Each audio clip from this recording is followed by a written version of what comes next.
Mga katumbi, may bagong chismis ha, abangan niyo. Charot mga katumbi, kami ho ni Paring Tanggol ay iniwan na namin ang aming mga partner at kami nga ho ay pumunta din sa Eiffel Tower.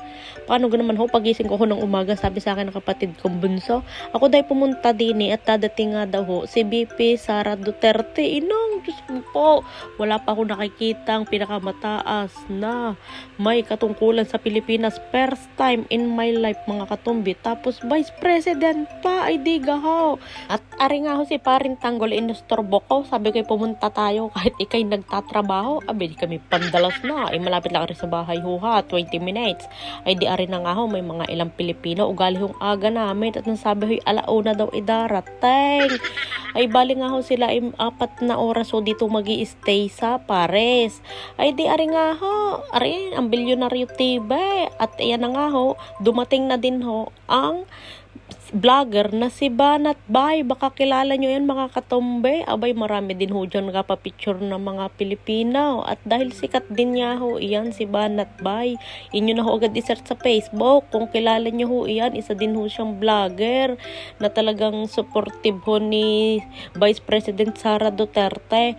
Ay, grabe mga katombe. Naghintay ho kami ng 2 oras diyan. At ayan na nga ho, dumadami na ho ang mga Pilipino. At nakita ko pa nga dito ang aking mga kaibigan. Diyos ko po, mga kaibigan Convergent, shout out.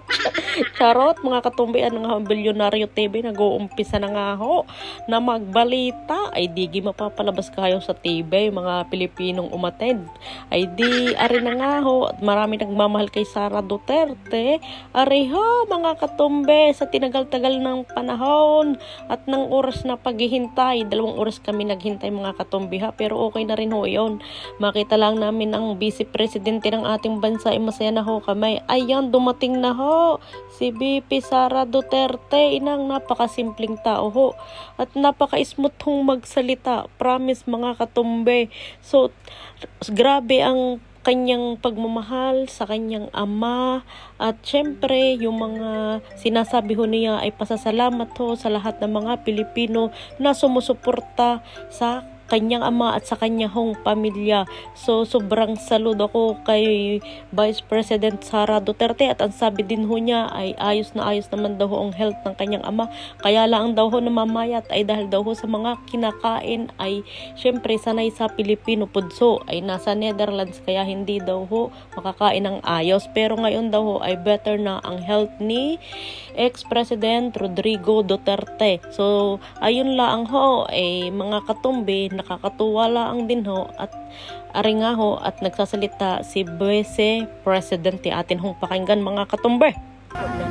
Para sa akin mas okay siya ngayon kesa sa noon.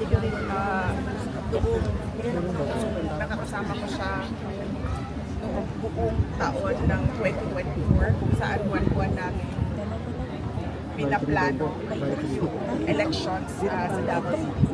Nakaraang elections kung paano gawin yung kampanya, yung election, lahat yun. Buwan-buwan namin yung pinag-inuhan. Ibigay ko maganda yung pinaway blessing yung kanya. Ibigay ang cellphone sa akin. Nagkaroon ng ibang perspective sa akin. Ibigay niyo sa akin. Dahil gusto nga ho namin magpa-shoutout kay Banat Bay, ay di ari ho, kami ho ni Paring Tanggol ay pupuntahan namin siya para magpa-shoutout ho. Ay di ari nga ho, kami nga ho inaglakad na dahil kaharap na din naman ho namin. Ang gwapo ni Banat Bay! Ang gwapo! Kami mga tumboy kami.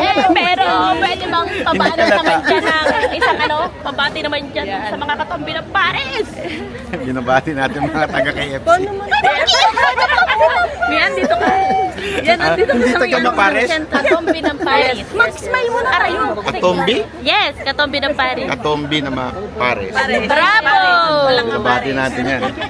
So ayun mga katombi, napaka-humble at napaka-smooth magsalita ni Vice President Sara Duterte. Thank you so much po at nakapagpa-picture ho ang isang katombi ng Paris. God bless po, bye-bye!